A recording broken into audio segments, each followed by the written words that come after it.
Okay चलो, अब हमने जो अभी प्रीवियस लेक्चर में देखा, अब उसी का हम आगे करने जा रहे हैं। क्या? Magnetic dipole moment of a revolving electron. ठीक है, हमने खुद देखा अपनी आंखों से, क्या मतलब समझा हमने कि एक रिवॉल्विंग इलेक्ट्रॉन वो एक करंट कैरिंग लूप की तरह काम करता है। तो यहाँ पर हमारे पास ये एक रिवॉल्विंग इलेक्ट्रॉन है। ठीक है, ये एक रिवॉल्विंग इलेक्ट्रॉन है। ठीक है, किसी भी मटेरियल का मैग्नेटाइज होने में सबसे बड़ा हाथ इसी का है, क्योंकि जब ये रिवॉल्व करेगा इस ऑर्बिट में, भाई बीच में क्या है पॉजिटिव, जब ये इस ऑर्बिट में रिवॉल्व करेगा तो भाई मैं करंट की बात करता हूँ, तो किसी क्रॉस सेक्शन से पर सेकंड जितने इलेक्ट्रॉन्स बह जाते हैं, यानी जितना चार्ज बह जाता है उसे हम करंट बोलते हैं। तो यहाँ से मेरे सामने से कई सारे इलेक्ट्रॉन्स चले गए, क्योंकि यही मान लो यही इलेक्ट्रॉन बार चक्कर लगा रहा है, तो यही बार चक्कर लगाया तो क्या इससे करंट बन रही है? इससे करंट बन रही है ना। तो मैंने बोला इससे करंट कितनी बन रही है, तो करंट का फॉर्मूला क्या है? तो we are studying magnetic dipole moment of a revolving electron. तो current I is equals to Q by T। माना एक चक्कर में कितनी करंट बनेगी? एक चक्कर के टाइम को क्या बोलते हैं हम? Capital T। इसके पास वेलोसिटी है v वेलोसिटी। ठीक है, रेडियस है r। ओके, तो भाई चार्ज हमारा बह रहा है इलेक्ट्रॉन, टाइम कितना ले रहा है? एक रोटेशन में। भाई एक रोटेशन में एक ही तो इलेक्ट्रॉन बह गया, एक रोटेशन में कितना टाइम लगा? टाइम बराबर डिस्टेंस अपॉन वेलोसिटी। टाइम बराबर डिस्टेंस अपॉन डिस्टेंस कितना ट्रैवल किया एक रोटेशन में? 2 पाई r सर्कमफेरेंस का तो डिस्टेंस ट्रैवल किया। वेलोसिटी कितनी है उसकी? तो मैं बोला v वेलोसिटी है। क्या बच्चों, है ना? तो भाई इसको रखते हैं 2 pi r upon v। Clear?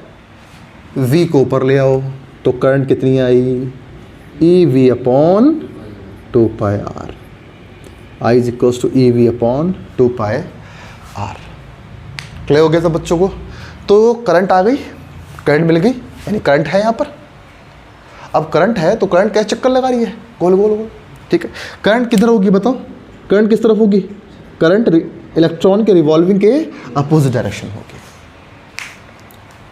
ठीक है, अब यानी हमें कहने में कोई दिक्कत नहीं है कि ये करंट कैरिंग लूप है।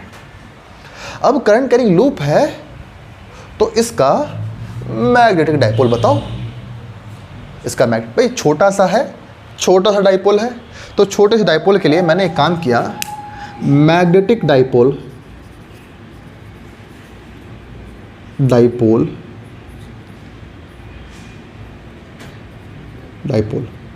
Of electron, of revolving electron.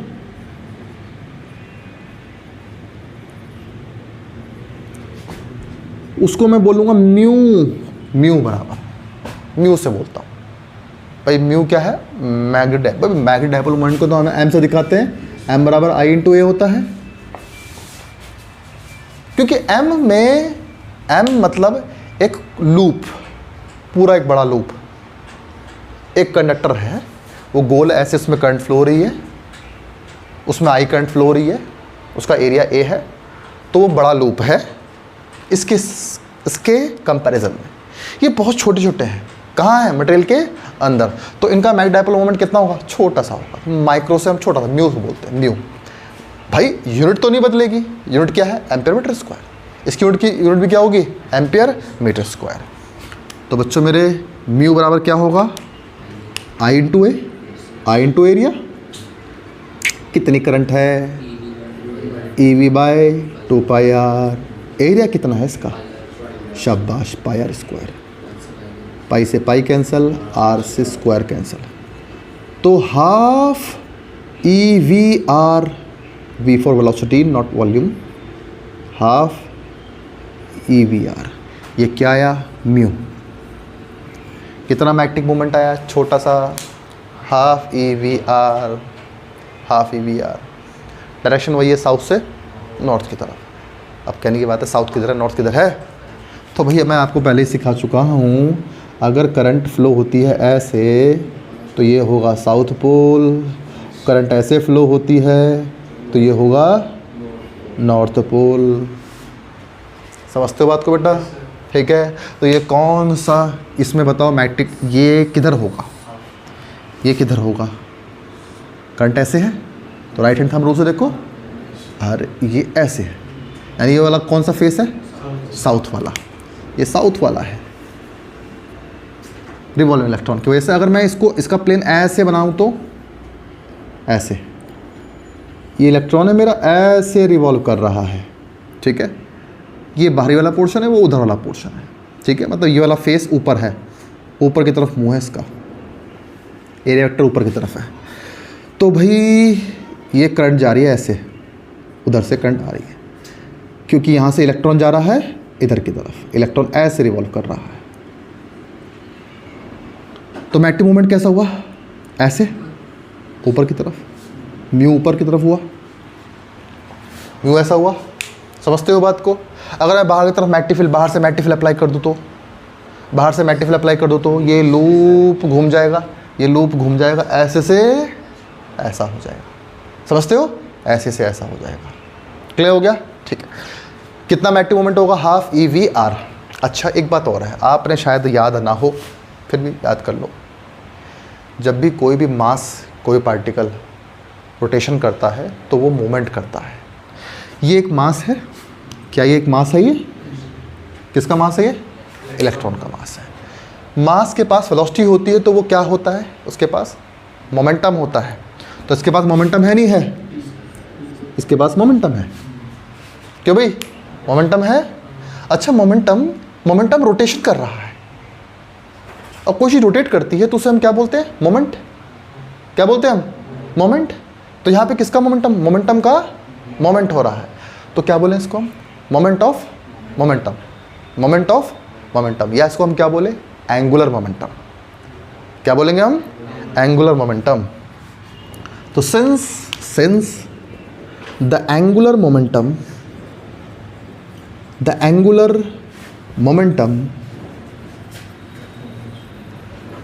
या मोमेंटम ऑफ रिवॉल्विंग इलेक्ट्रॉन, ध्यान से देखते रहो बेटा इधर, रिवॉल्विंग इलेक्ट्रॉन, उसको दिखाएंगे L से, वैसे L से दिखाते हैं। L बराबर P/r। P क्या है? Momentum of electron. और जब भी कोई मोमेंट करता है तो उसकी जो भी करता है, P कर रहा है, मोमेंटम कर रहा है, रोटेशन किसके अबाउट? R के कितने डिस्टेंस पर? R पर। ये मोमेंटम R को रोटेट करा रहा है, किसके अबाउट रोटेट कर रहा है? इस सेंटर के अबाउट। L बराबर क्या है? P/r। तो L इज इक्वल्स टू है, P क्या है? M into V into R। क्यों भाई? ठीक है। अच्छा, तो भाई यहाँ पर हमारा ये एंगुलर मोमेंटम आ गया, L बराबर mv/r, है ना? ठीक है। तो अब इसको अगर मैं इन दोनों को डिवाइड करूँ, ये भी रोटेशन की वजह से है, इलेक्ट्रॉन की वजह से, ये भी इलेक्ट्रॉन की वजह से, रोटेशन की वजह से है। ज़रा इन दोनों को डिवाइड करते हैं तो क्या आएगा? μ/L डिवाइड करो, half EV/r upon mv/r। V से V कैंसिल, R से R कैंसिल। μ/L हो गया हाफ E अपॉन, अब ये μ/L क्या हो गया? ये μ/L क्या हो गया बेटा?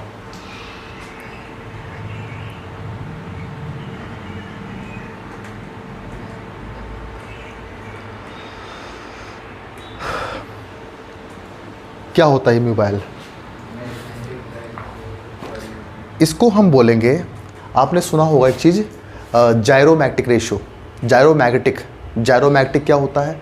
जब कोई सिस्टम, कोई पूरा सिस्टम रोटेशन करता है about an axis of rotation, जब पूरा एक सिस्टम रोटेशन करता है about an axis of rotation, एक ही सिंगल एक्सिस के चारों तरफ रोटेशन करता है, तो उसे बोलते हैं जायरो।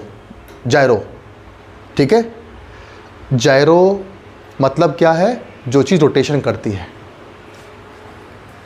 तो ये इलेक्ट्रॉन रोटेशन कर रहा है अबाउट एन एक्सिस, तो इस रेशो को हम बोलेंगे जायरोमैग्नेटिक रेशो।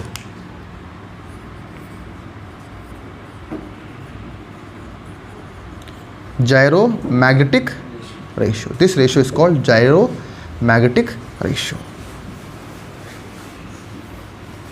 क्यों भाई, रेशो क्या कहलाएगा? जायरोमैग्नेटिक रेशो, क्योंकि रोटेशन की वजह से बना ये मैग्नेटिक रेशो किससे बना?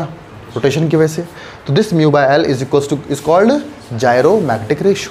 तो किसी रिवॉल्विंग इलेक्ट्रॉन का कितना मैग्नेटिक मोमेंट होता है? Half EVR। This is magnetic moment of a, और ये इसकी यूनिट क्या होती है? Ampere metre square. क्यों बेटा, याद आएगा सब बच्चों को? इतना समझ में आ गया नहीं आ गया? तो यानी एक रिवॉल्विंग इलेक्ट्रॉन एक डाइपोल की तरह बिहेव करता है, उसका अपना मैग्नेटिक मोमेंट होता है। ये आज मैंने आपको प्रूफ करा दिया है। तो अब हम किसी मटेरियल के मैग्नेटाइज होने की कंडीशन को समझ सकते हैं। कोई मटेरियल मैग्नेटाइज क्यों होता है, ये हमें सबको समझ में आ गया है। ठीक है, अब एक चीज़ और है इसमें, लेकिन वो हमारे सिलेबस का पार्ट नहीं है। अगर टाइम लगा तो उसे वही बताऊँगा मैं। ठीक है बेटा, तो क्लियर हो गया है ना? चलो okay, thank you very much.